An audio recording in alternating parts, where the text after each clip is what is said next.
Back here for the final time in the GSMC Chip Shot Football Podcast presented by the GSMC Sports Network. Diving right into this final segment, the Chicago Bears and Justin Fields fallout. Ever since Justin Fields got to the Chicago Bears, it's been the typical situation for, the organization that was looking for a fresh change, a fresh start, trying to build something from the foundation up with a generational type of talent like Justin Fields was, or is, I shouldn't say was. But they jumped on the opportunity, trade up with the Giants to take the number 11 pick and give the Giants some compensation for that, and take Justin Fields ahead of teams like the Giants, the Eagles, and other teams in that 2021 draft. And they went all in on this guy. He was going to be the franchise. He had the talent. He certainly has the talent to be that. Everybody thought that he did. And he showed some flashes, but it never really developed into anything more serious. He got hurt a lot this past season and the seasons before. And now we're at a point where they have the number 1 pick again, and it's crazy to me how they're trying to do almost the exact same thing with virtually the same level of talent on that roster, and expecting something else differently to happen. If you look back to that draft, that 2021 draft, Trevor Lawrence went first overall, Zach Wilson went 2, Trey Lance 3rd, Mac Jones went 15, and Justin Fields went 11. Other than Trevor Lawrence, Justin Fields has been clearly the best quarterback out of those other ones that were drafted in the first round. And in terms of Trevor Lawrence, comparing him to Justin Fields, they will always be tied, at least in my mind, in some aspect, because of not only them being drafted in the same draft, but they played against each other just months before the draft in the college football playoffs, where Fields' Ohio State played Trevor Lawrence's Clemson in that game. It was probably one of the best playoff games I've seen from two generational type of quarterbacks, both being drafted there in a few months, for them to face off like that with two of the best teams in college football. It was phenomenal to see. And Fields had probably one of the best performances in a playoff game where he outplayed Trevor Lawrence. I think he threw for over 400 yards. I'm almost sure of it. And he threw six touchdowns in that game.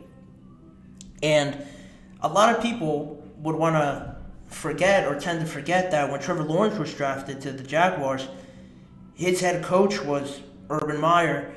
And I don't think I have to explain to anybody how that situation went with Urban Meyer, Trevor Lawrence. In that first season, it wasn't great.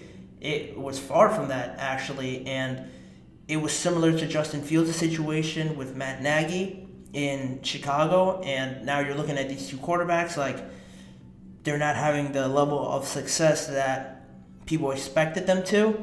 And the Jaguars actually did something about it. They went out and got Doug Peterson, an experienced coach, a good offensive mind, went to the Super Bowl, won a Super Bowl with the Eagles.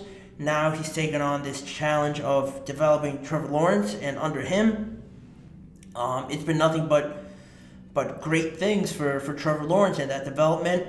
The Jaguars invested a lot in helping him out, drafting his teammate in college, Travis Etienne, improving that O-line, getting him some weapons, Christian Kirk, Evan Engram, now Calvin Ridley, and a defense to support them in moments where their offense might not be great. Yeah, the defense is definitely young, and it's not a top unit, but they did something to support Trevor Lawrence in the moment where, or in those years where he needed it the most. People just didn't give up on him. There was that change from Urban Meyer to Doug Peterson, but that was virtually the only change that happened for the Jaguars.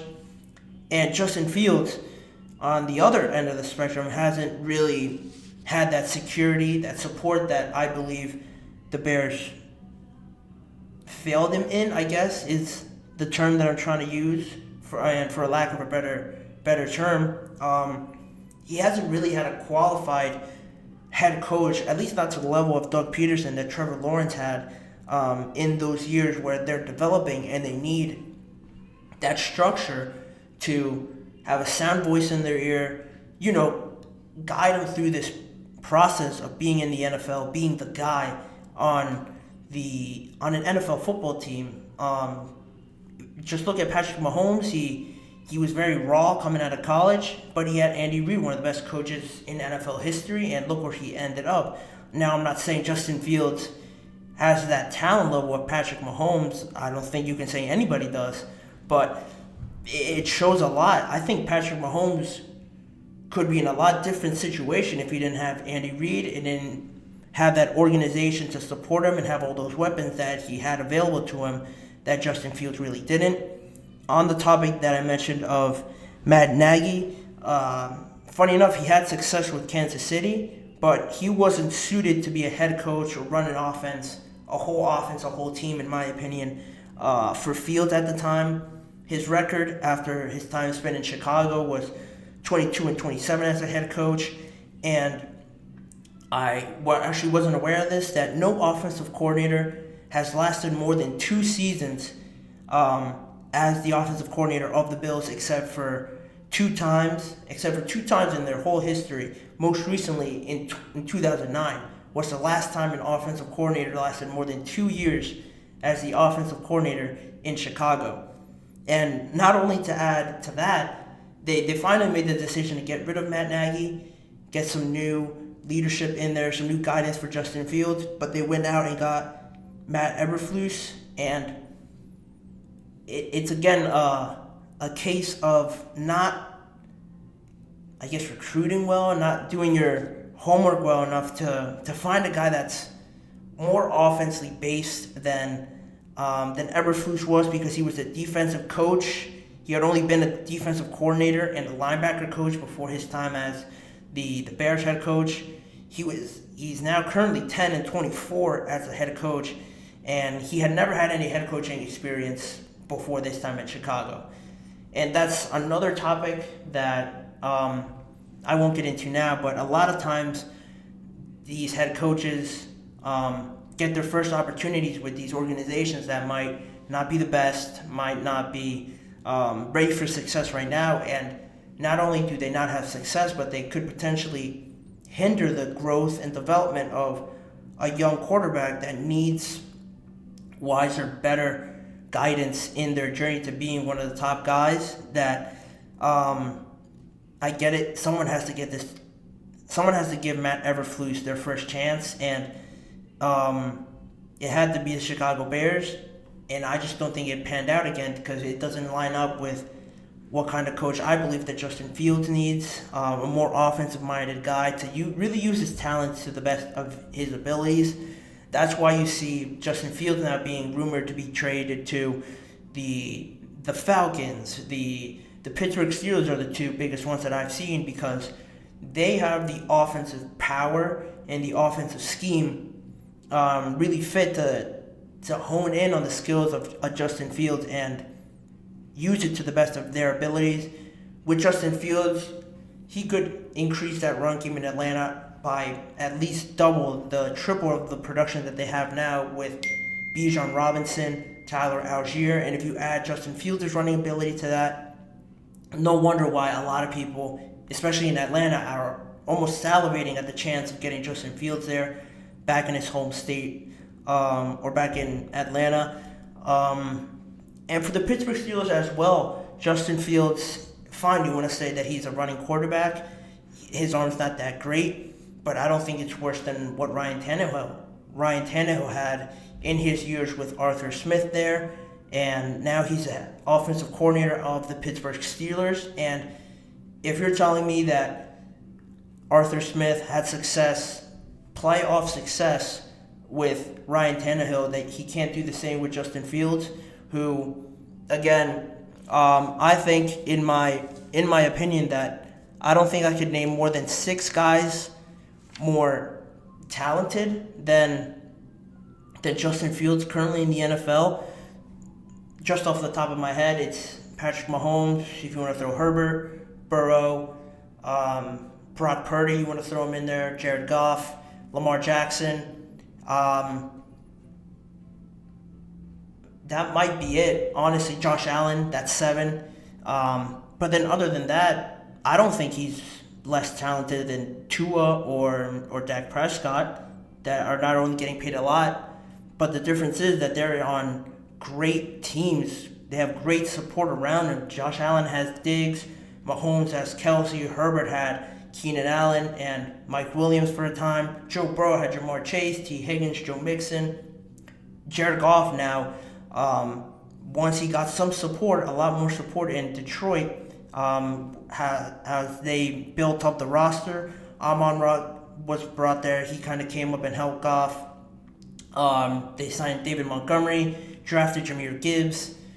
Sam Laporta now also an option for Jared Goff, and now he's one of the top quarterbacks in the NFC. And again, it all just goes to the point where, yes, I'm not trying to downplay what Caleb Williams can be, what kind of talent he is. I'm not saying any of that, but for some people to think that it's all potentially on Justin Fields, that it had to do with him, this is why this didn't work, and almost think that the Bears have no choice but to draft Caleb Williams because they don't have a capable quarterback. I think that's where the judgment gets misguided and misjudged by a lot of people in the NFL, because in my opinion, I think if they keep Fields, it might work out better for them. They could trade out of the one spot. It's probably not likely because, it's the one spot. For a team to trade out of the one spot and have Caleb Williams coming in, I think it would be crazy. But it does feel unfortunate for Justin Fields that the Bears have the one spot and now he's kind of given really little to no shot of staying, kind of proving himself, and having the Bears bank on him to really invest in him going forward. But that's kind of where I stand on the situation. Just coming on here to reiterate how, it could be Justin Fields' fault. I'm not saying he's been perfect, that he's been done wrong by any sense, but to think that it's all been on him, I think that's where we kind of split ways in that way of thinking. But again, let me know what you guys think. I always try to make these last topics a more opinion-based, sort of discussion-based topic for you guys to engage with. And let me know what you guys think on anything I said or just the topic in general. But that seems to be all the time I have for you guys today. I want to thank all of you again for tuning in to this episode of the GSMC Chip Shot Football Podcast, presented by the GSMC Sports Network. Your engagement means a lot to not only me, but to us, so please remember to subscribe, like, and comment on the show, as well as following us on other social media networks like Facebook, Twitter, Instagram, TikTok for more of this content. And if you want to see more episodes, you can catch the whole episode on the Sports Network channel and the Podcast Network channel. There's individual segments, there's YouTube shorts for you guys to engage with and see any more discussions, storylines around the NFL. But for now, I've been your host, Manny Mardiege, wishing you guys a good rest of your evening or good rest of your day, and I will see you guys all tomorrow.